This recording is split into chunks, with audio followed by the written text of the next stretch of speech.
Well, I'll start with two thank yous. First of all, to Rector Mogherini, my friend Federica. Yeah, who could have thought when we met in Beirut, we'll meet again here in Bruges? But it's the B, and it's our friendship and our political like-mindedness. Thank you very much. It's a deep honor. And also, thank you very much for the kind introduction. But above all, students, parents, family members, relatives, lecturers, all of those who supported the students. It's truly an honor to address you today. It's a very happy occasion. It's happy twofold, of course. At least the second one I hope you'll be happy with. You've graduated. You will soon graduate. You will also enter the European labor market, armed, equipped, strengthened with your master's degree. And you'll be doing so at a very important time. At a time when the voice and influence of young people, of the rising generation, your generation, is sorely needed. Your knowledge, your commitment, your passion, and your skills are badly needed. Because we're living in an era of change, and I'm sure you've spent the whole year debating, discussing this. A world of shifting political dynamics which we have not felt in a similar way for a long time. New power relations. Perhaps they were there, but now we're affected by them and we're living it. And a planet that's calling us to a halt. A world of artificial intelligence, the new revolution. But in human terms, the most pregnant one, impertinent one, is the war on the European continent, a war on values, a war in Ukraine, waged against innocent civilians. And what role will you play in this world? What role will you play in Europe? And that question reminds me of when I graduated, and I'm sure I sound like many of the parents in this room potentially, decades ago. Before you were born, I got my postgraduate degree, my first one in 1987. That too was a time of great change, but the contrast with today could not be greater. Nowadays, we suffer from acute labor shortages. And back then, I was very lucky, amongst my friends, to find employment. And in those days, we were saying any employment will do. It doesn't really matter. You've got one postgraduate degree, 2 or 3. You're offered a job, just take it. Obviously, your task and your opportunity is significantly different. At the same time then, the European continent was filled with hope and expectation. After all, the Berlin Wall just fell and the end of the Cold War was inaugurated. The Western world was seized with new optimism, and the historian Francis Fukuyama proclaimed the end of history. It's been much cited, arguing that Western liberal democracy was the ultimate and final form of human government, with the United States as a shining example and the only remaining superpower in a unipolar world. Countries would work together to bring forth prosperity, well-being, and welfare. And capitalism and trade would change the world for better. So we thought. And it's a worldview, then and now, seen through a specific lens. A worldview that very much depends on where you were born, how you were raised, and the rights you could derive from your destination, from your destiny. And that's something that the political economist, an Egyptian political economist, Samir Amin, pointed out at the time. He warned against Western centrism or Eurocentrism, whereby the West sought to impose its own model on the rest of the world, and the rest of the world, of course, being a fairly big place. And over time, the West too saw more and more cracks appear in its worldview. And today, nearly 35 years after I first graduated, we are reminded we cannot take freedom for granted. And since Putin's illegal invasion of Ukraine on the 24th of February last year, we know we can no longer assume peace, security, and stability on our continent will prevail. And a reality, sadly, that many people elsewhere in the world have all too long been familiar with. They live in countries, areas, or regions where conflict, poverty, and human rights violations, often or sometimes of the grossest kind, have been a fact of life for decades, either neither addressed and certainly not resolved. And we've been forced to recognize that Western liberal democracy is merely one form of polity in a multipolar world. where countries with different norms and values are gaining influence. And although poverty and hunger have declined in recent decades, a trend, sadly, that has been reversed in recent years, Freedom House has for years been reporting a decline in global freedom and the state of democracy. Putin's Russia is aggressive and unpredictable, and we condemn that aggression in the strongest possible terms. China's position is strong, and its influence is palatable. Climate change is already causing a trail of destruction and requires radical transitions to be made at great speed, and for me, ideally, Europe taking the lead. The current revolution in the field of artificial intelligence presents opportunities, but also calls for vigilance. These are all trends with far-reaching consequences, and individual EU member states have very little control over them. We might have aspirations, ideas, control, we have little. And this makes Europe and its narrative, as well as the European Union, even more relevant today than ever before.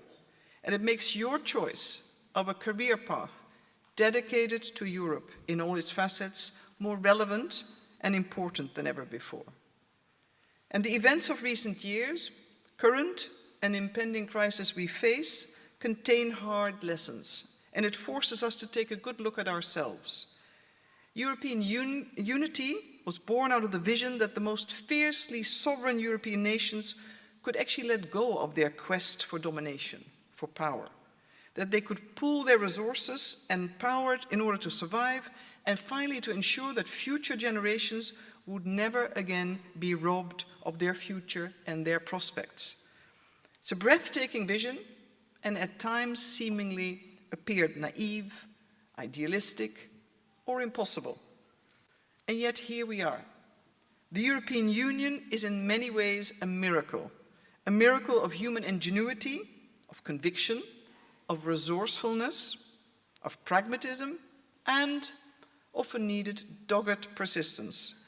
It's just as much the sum of hard-fought compromises as it is the fruit of uncompromising devotion to shared ideals and, above all, values.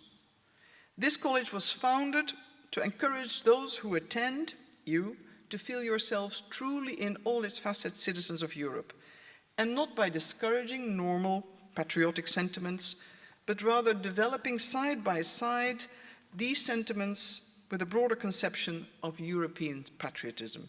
And looking at the European Union as it is today, you may ask, what's not there to like or love? But it can't be forced by slogans, it can't be forced by advocacy or speeches. It has to be earned by results, by the changes we deliver for people, often brokered at the national level by politicians or officials operating from a European perspective. And here's the catch. We don't always manage to deliver, or we haven't delivered all we promised. But the events of recent years have opened our eyes to current trends. It's a fact that our economies are more vulnerable, perhaps than before, to geopolitical tensions. Are we able to ensure financial stability? Can we deliver on resilience? The pandemic exposed the vulnerability of our supply chains. But how do we address it? That's the question. Tackling climate change, I hear a very young voice. I understand. I would be bored too. But tackling climate change is also for you, little one. It's more urgent than ever before.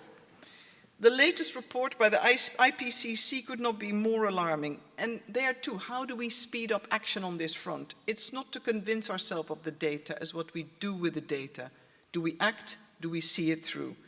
And a strong Europe requires unity.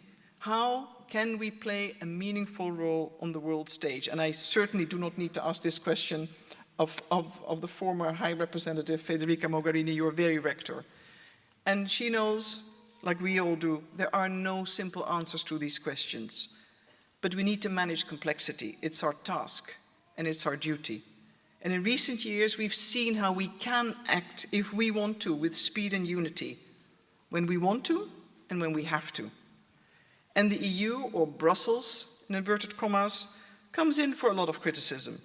But ultimately, it ought to be criticism also directed at ourselves, directed at member states, us, because we, the member states, are the Union. And the Union has a significance in the daily lives of Europeans. The Union can bring positive change in areas where our impact as a bloc is much greater than the individual states. For example, by the introduction of data protection laws, setting ambitious climate goals, and the list could go on and on. And next year's elections will be held again for the European Parliament, and a new commission will be formed, and it will set new priorities. So I hope you'll wonder in your own country, but also what does the Netherlands think is needed in this decade to make the Union stronger, more resilient, and more unified. A resilient Europe which can play a truly meaningful role in the lives of its citizens and the world, operating, I have to say this as Minister of Finance, of course, from a sound financial and economic foundation. It's in all our interest. A strong Europe which can tackle the challenges of today, be ready for the issues of tomorrow, has the means and the willpower and the direction of travel as well as purpose. And so it can take its place on the world stage, not only in words, but in deeds, and a united Europe which shares in debate about our shared values, both internally, where it's needed, as well as externally. And today I'd like to share what I think about these three areas. First, a resilient union. That's to say, a union that can bounce back from adversity, a union that can develop, improve, learn, adapt. And that means we need to ensure a well-functioning internal market, single market, healthy government finance, and a stable financial sector, as it needs to meet the requirements and needs of all our citizens. This is not an end in itself. It is a means to achieve our goals. And the well-being of our citizens, EU citizens, is not just about economic prosperity. It means equal access to affordable medicines, education, relevant learning, a healthy environment, and a way in which we coexist from a perspective of tolerance, mutual respect, and of course, based on universal values. But what's more, coming back to financial and economic stability, this needs to be a source of strength to allow us to spread our wings also on a world stage. And the European Union can be resilient if it has its affairs in order. And the reforms, some of you who've studied this, proposed in the Economic Governance Review, and the reforms to the Capital Markets Union, this is for the parents, and the Banking Union will add to the foundations on which we will continue to build. And in current negotiations, which have only just taken off, we want to make sure that we make realistic agreements about economic governance, about how member states can and will keep their finance in order. It's important to have a realistic view on public finance, particularly at a time of continued pressures and expectations on what public finance could or should deliver for citizens. From energy subsidies to rising interest rates, from assistance to small to medium-sized enterprises during the pandemic, or to that much needed continued support for Ukraine. And of course, we would like countries to be able to reduce their debts. We'd like them to carry out reforms in the interest of their citizens, so they are resilient when times get tough. But we also need to look and allow countries with high levels of debt sufficient time to arrive at that pathway. By making sound, realistic agreements, we can lay a stable foundation. We can avoid unnecessary bickering, we can avoid divergence, and we can create convergence. And the single market can then help us achieve well-being, prosperity, and innovation, serving as a powerful weapon, peaceful weapon, in an economically turbulent world. And we're further strengthening our single market through the Capital Markets Union. This will make it easier for businesses to actually access funding for investments, so we do not look across the pond with envy. We can tackle our own problems because capital is available. And for consumers and asset managers to actually invest in the European Union. This will help finance and leapfrog the transition to a more sustainable and digitalized economy. It also makes us more competitive. All these are hardcore economic and financial building blocks. We need those. Steps have been taken, some of them positive and significant, but we need to act with greater strides, with greater decisiveness, if we want to tackle the challenges we face decisively. Because we need to remove the barriers to mobilizing private capital. And we are committed to help achieve this. We also need to make the financial sector more robust. Many of you will just look at recent events in the United States or in Switzerland. The situation of many European banks has improved since the last banking crisis, but we need a European system of banking supervision.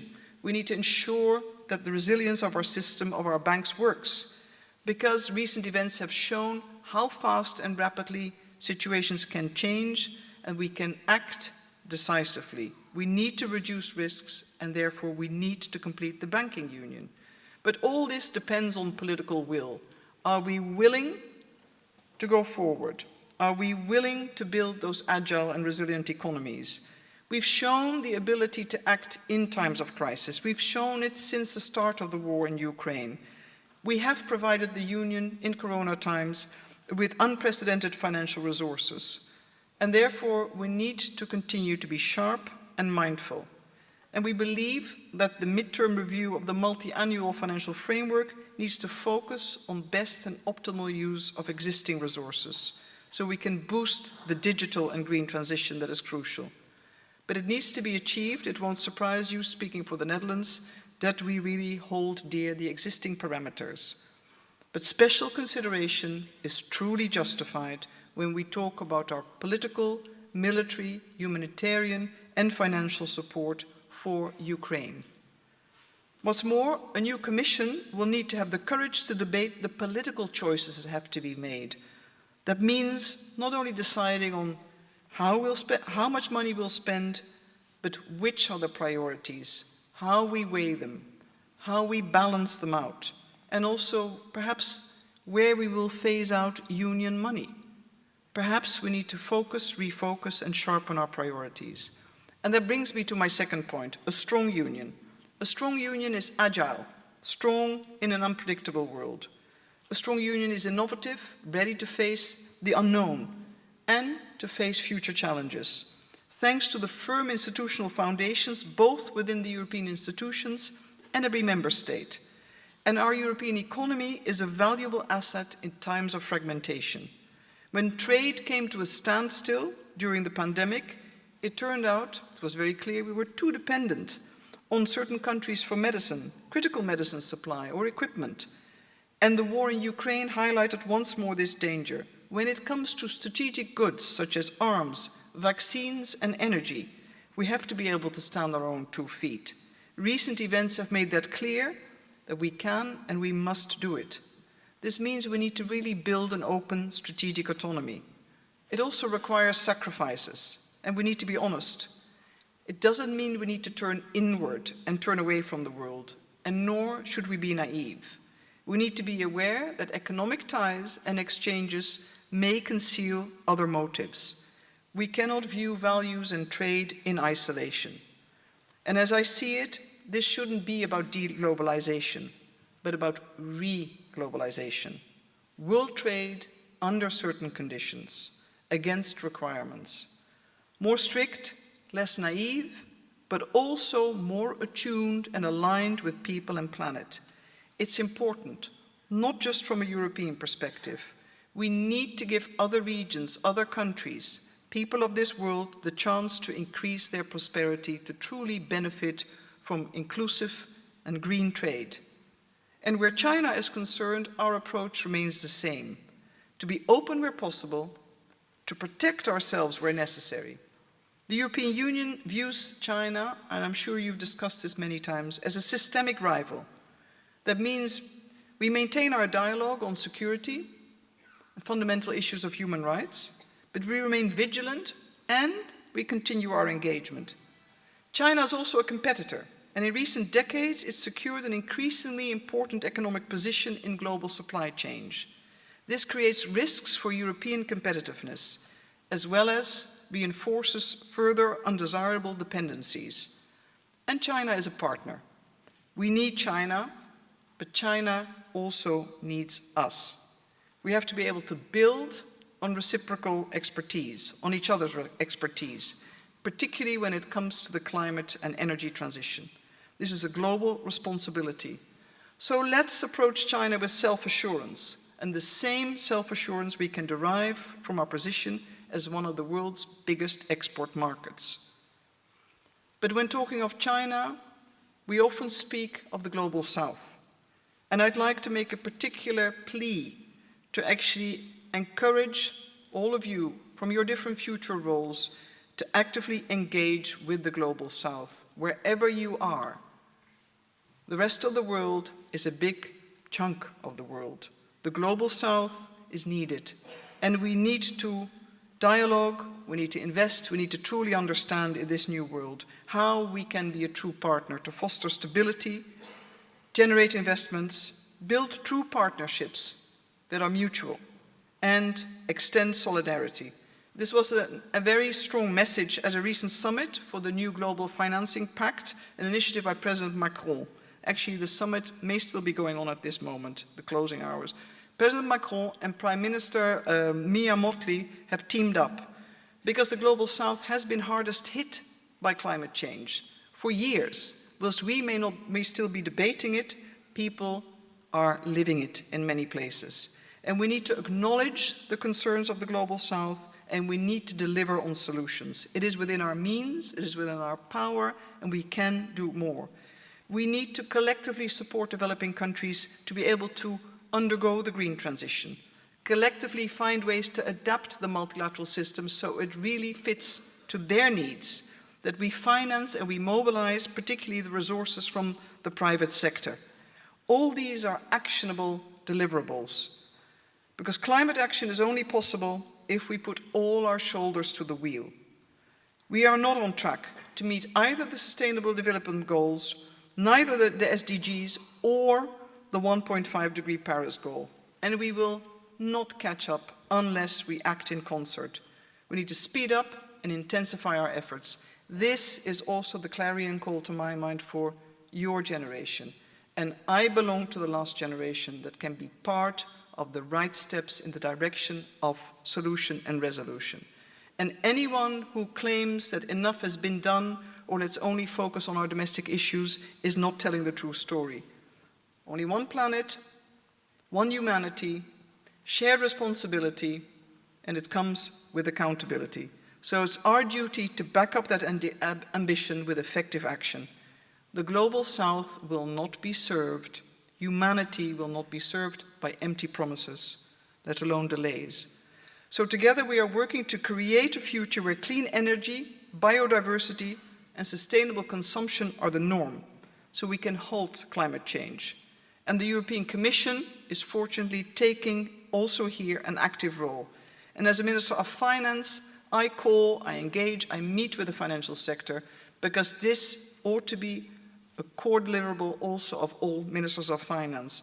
I'm also doing this together with the Minister of Finance of Indonesia, where we co-chair a global coalition of Ministers of Finance for climate action. Because without finance in the room, we can have great aspirations, but you need the means, the system to also enable the change. Because the bulk of the much needed investments to be able to go from billions to trillions needed to combat climate change for people and planet is needed from the private sector. Banks, pension funds, and insurers have a critical role to play. They can decide where and how the money flows. They have a big impact. And it's important we continue to call on them to contribute to both the realization of the Sustainable Development Goals as well as the Paris Accord. It has to be clear that more action is needed. And a strong Europe in this regard is also prepared for the future, for geoeconomic shifts, to deal with climate change, and of course to ensure technological innovation. And in that regard, the Union has a good track record. It's shown the boldness to be able to make the bold move to invest in future technologies, but also to regulate where technology transcends borders. At present, of course, artificial intelligence, the sheer revolution that artificial intelligence is presenting us with, is advancing at a speed and a pace that is probably outpacing most of us. And I assume your master's thesis was not yet written by using ChatGPT. I'm looking at the rector. Perhaps you have some guidelines. And this speech neither. But how can we tell what is fake and what is real? What's the value we attach to authenticity of human thought, of creativity, of ingenuity? And disinformation and cyber attacks are influencing the public debate in this regard. Artificial intelligence has, of course, it goes without saying, tremendous potential, but it also needs to be held in check by robust frameworks. And we need to be alert, and we should anticipate its social and economic impact. Which jobs will disappear? Which new jobs will be created? How work and leisure is divided? Who can participate in the workplace? Who's left behind as a result of change? So let's act in time, do it in a thoughtful manner, and do it in a rightful manner. But let's not allow the fast change of artificial intelligence be something that's overcome us, that's happened to us. But that's something we can hopefully steer in the right direction. And we can set a global and digital standard. And it's fantastic that the European Commission has taken this challenge by proposing the AI Act, because that too is something you can only do properly at a European level, not at a national level. And finally, the Union will only become stronger if we remain open to new member states that share our values and, of course, meet the conditions for accession. We support, the Netherlands, the prospect of countries in the Western Balkans joining the European Union, along with new candidate countries such as Ukraine, Moldova, and potentially Georgia. In the long run, it's essential for prosperity and stability that the rule of law is respected and that it functions in countries. And by properly supporting and preparing candidates for accession, we can ensure that the Union not only grows in size, it grows in relevance, it grows in strength, and its ability to act has been reinforced. But at the same time, the European Union institutions need to be able to cope with a larger union. Can we cope? Isn't it time to scrutinize the European Commission's tasks and responsibilities, is a question I have. Should the Commission simply propose legislation, or should it have a role in the supervision of its implementation? If the EU, just imagine, were to expand to 35 or more member states, I believe the Commission must be given a stronger role, as in the case of the single market and competition, so that when legislation is proposed, adopted, endorsed, it's also applied and implemented uniformly throughout the Union. The next Commission needs to develop a stance on this critical matter, because until now, our efforts to grapple with the issue have too often faltered, and we can't afford it. Because a resilient and strong union can only function from a position of unity. And that's not a 100% game. There's no such thing. Our strength also lies in our diversity, perspectives, culture, experiences. But a diversity underpinned by the Charter of Fundamental Rights of the European Union, which gives European citizens the right to equality and solidarity, a fair trial, freedom of movement, and other important protections, remains, of course, essential. European cooperation is based on an open and free society. But sadly, in recent years, we've seen this cannot be taken for granted in many places. Certainly not in Ukraine, where innocent men, women, and children are victims of war and aggression. But neither in Hungary or Poland, where the rule of law, the media, freedom and equal rights are under pressure. And not even in the Netherlands, my own country, where according to a recent report by the General Intelligence and Security Services, a small group of citizens adherent to extremist views reject the rule of law and contend, and this is more a citation, that the Dutch government is part of a global malicious elite willing or able or seeking to control their lives. They adhere to conspiracy theories, and this is not only a matter that's happening in the Netherlands alone. And in his latest novel, Alcibiades, Dutch author Ilya Leonard Pfeiffer, many of you will have read him in translation, I believe, describes the decline of Athens' first democracy. He writes, and I quote, "History rarely repeats itself in a blatant manner, but when the events are over, it often turns out to have performed an old play behind new masks and in updated costumes." It's not a warning, it's a warning not to regard democracy as set in stone. It basically says, don't take it for granted. Democracies have come and gone, and sometimes when you least suspected it. If more and more EU citizens reject democracy, we must not shrug it off because we can't imagine any other form of government. Democracy is something we can never afford to be complacent about. And at the same time, I don't want to sound unduly pessimistic. Most Europeans are critical of their government, of their political parties, of the EU, and this is fair, rightly so. But they still cherish life in an open democratic society. And we've seen, though, what can happen in the world when a strong man gets his way. Collectively standing up for our values means taking action against Putin, taking action against the territorial and the violation of territorial integrity of Ukraine, standing up for the human rights of Ukrainians at this very time. We're taking important steps, actually at speed rate, in the military sphere at a European level. European countries are working together more and more closely to procure military equipment and support Ukraine in other ways. This is an example of the political will to act when we need to, and we need to sustain that and hold on to that. And it goes without saying, but I would like to underline it, NATO remains the cornerstone of our defense policy. This means we'll have to aim towards the defense expenditure of 2% of GDP, as previously agreed. And we'll have to stand on our own 2 feet more than in the past, because for too long, we've relied on the United States, our big brother and ally across the Atlantic, to stand up for our values. But we owe it to the United States, as a trusted ally, to put our own house in order. And if we are to reflect our values internationally through our words and deeds, it's important we speak with one voice outside the Union.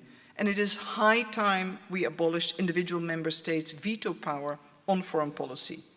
Values that we proclaim must be respected elsewhere in the world must also be respected at home. EU funding needs to be spent properly, and rule of law mechanisms need to be functioning effectively everywhere in the Union. Achieving unity in Europe and projecting unity to the world means we have to apply standards and show results. If we openly champion the principles of the rule of law within and outside the Union, we will promote confidence of these institutions and perhaps also regain the trust and confidence of those citizens that doubt or have opted out. We need to boost citizens' confidence in the institutions, in our collective ability to deliver for them. A decline in confidence in government, a decline in trust in science, in institutions, is a trend we are witnessing across the entire Union. How do we deal with this? I would like to give this to you as a very important question. How do we ensure that we escape the fate of Alcibiades and of Athens? And there is no easy answer, but this is your time. It's important to be aware of the differences, to understand that the European Union does not mean the same to the students of the College of Europe in Bruges as it does for families in the Romanian countryside who see their talented sons and daughters leave for Western Europe and sometimes get very little in return. The Union might belong to us all, but it means different things to different people. The challenge, as hard as it is, with nearly 450 million European Union citizens, is to continue to listen to and engage with as many people as possible, with the protagonists, with the detractors, and of course with those who are keen to support. We need to engage with all. Empathizing with others, what does it mean to you? Even with people whose lives are far removed, even in your own country, from your own ideals and aspirations. Engage. And I truly hope you continue to bear this in mind as you start working for Europe. My graduation coincided with a watershed in Western history. As I mentioned, the fall of the Berlin Wall, marking the end of the Cold War. We do not yet know how 2023 will end or how it will go down in history. Not at a time of détente, that's for sure. A terrible destructive war rumbles on, superpower rivalry is back, globalization and free trade are under pressure, protectionism and fragmentation are on the rise.